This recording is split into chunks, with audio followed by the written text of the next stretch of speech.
Hello students, welcome to our channel A to Z পরীক্ষা। তো আজকে তোমাদের সঙ্গে ডিসকাস করব এই ট্রান্সলেশনটা, যেটা তোমরা দেখতে পাচ্ছ এখানে। ঠিক আছে, এই ট্রান্সলেশনটা কিভাবে করব খুব ভালো করে দেখো, কিভাবে আমি পুরোটা সলিউশন করি। আর তোমরা যারা ট্রান্সলেশন প্র্যাকটিস করতে চাও তারা কিন্তু অবশ্যই আমি যে ট্রান্সলেশনের সেটটা বানিয়ে দিয়েছি, পারলে কালেক্ট করে নিও। ওটা কিন্তু তোমাদের জন্য খুবই হেল্পফুল হবে, কারণ কি এখানে আমি প্রায় 250টা প্যাসেজের ট্রান্সলেশন করে দিয়েছি তোমাদের জন্য। হ্যাঁ, আর এর সঙ্গে আরও পাবে তোমরা 150টা বঙ্গানুবাদ, মানে বাংলা থেকে এবার ইংলিশে, আবার ইংলিশ টু বেঙ্গলি, টোটাল 400টা পাবে কিন্তু। হ্যাঁ, যদি তোমাদের লাগে অবশ্যই নিয়ে নিও, তাহলে কিন্তু তোমাদের প্র্যাকটিসটা পারফেক্ট হবে। ঠিক আছে, এভাবে তোমরা যত প্র্যাকটিস করবে তত বেশি তোমরা লেখার তোমাদের অ্যাকিউরেসি বাড়বে। আর তোমরা যদি ভিডিওটা যারা নতুন প্রথমবারের জন্য দেখছো তারা কিন্তু অবশ্যই লাইক করে দিও এবং সাবস্ক্রাইব করতে ভুলো না। ঠিক আছে, চলো শুরু করি। দেখো কি বলেছে, উৎসব আমাদের জীবনের একটি গুরুত্বপূর্ণ অংশ, তাই না? উৎসব আমাদের জীবনের একটি গুরুত্বপূর্ণ অংশ। এটাকে কি লিখবো? Festivals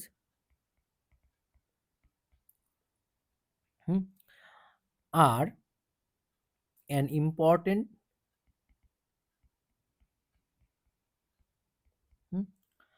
part of our lives, full stop। ঠিক আছে, উৎসব হলো আমাদের জীবনের একটি গুরুত্বপূর্ণ অংশ। Festivals are an important part of our leaves.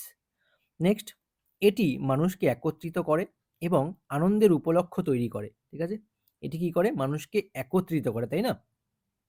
তো দেখো এটাকে কি লিখবো? দে ব্রিং পিপল টুগেদার, এবং কি করে? এবং আনন্দের উপলক্ষ তৈরি করে। উপলক্ষ তৈরি করে, তাই তো? তৈরি করা মানে ক্রিয়েট কিসের? আনন্দের উপলক্ষ, তাই না? Occasions for joy, full stop. তার মানে কি, এই উৎসব কি করে?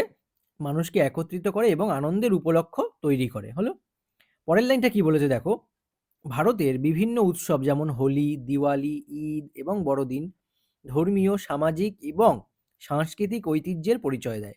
মানে এই সমস্ত উৎসবগুলো এই সাংস্কৃতিক ঐতিহ্যের পরিচয় দেয়। তাহলে আমরা কিভাবে সাজাবো এটাকে? Various Indian festivals like Holi, Diwali, Eid and Christmas কি করে? এগুলো সাংস্কৃতিক ঐতিহ্যের পরিচয় দেয়, তাই না? Showcase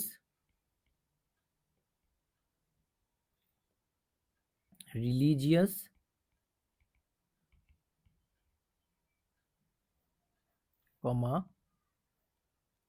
social and cultural traditions, full stop. বোঝা গেছে? কি বলেছে? যে ভারতের বিভিন্ন উৎসব যেমন হোলি, দিওয়ালি, ঈদ এবং বড়দিন ধর্মীয়, সামাজিক এবং সাংস্কৃতিক ঐতিহ্যের পরিচয় দেয়। ঠিক আছে, various Indian festivals like Holi, Diwali, Eid and Christmas showcase religious, social and cultural traditions, ঐতিহ্য। বোঝা গেছে? এর পরের লাইনটা দেখো কি বলেছে, উৎসব কেবল আনন্দের উৎস নয়, এটি আমাদের ঐক্য এবং ঐতিহ্যের প্রতীক। তাহলে দেখো কি লিখবো, উৎসব কেবল আনন্দের উৎস নয়, তাই না? Festivals are not just sources, মানে উৎস বলেছে, অফ হ্যাপিনেস, কমা, এগুলো কি? আমাদের ঐক্য এবং ঐতিহ্যের প্রতীক। তার মানে প্রতীক, তাই না? দে symbolize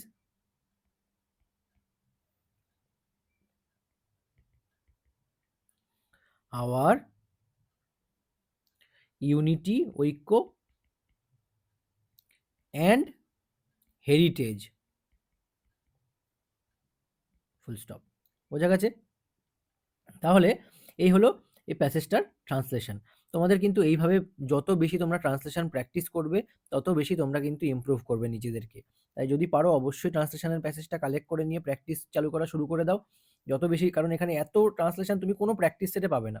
এটা আমি তোমাকে বলতে পারি। কোনো বাইরের থেকে যতই তুমি বই কিনে নাও না কেন, তুমি কোনো বইতেই এত ট্রান্সলেশন তুমি পাবে না। ২৫০ থেকে ৪০০ টোটাল ৪০০টা ট্রান্সলেশন, তাই না? ইংলিশ বাংলা প্যাসেজ মিলিয়ে। তো খুব ভালো করে পড়ো, তোমরা প্রিপেয়ার করো। আর যদি তোমাদের ভিডিওটা ভালো লাগে অবশ্যই লাইক করে দিও এবং চ্যানেলটাকে কিন্তু সাবস্ক্রাইব করতে ভুলো না। তো আজকের মতো এই পর্যন্তই। আবার দেখা হচ্ছে তোমাদের সঙ্গে নেক্সট ক্লাসে। Thank you so much for watching.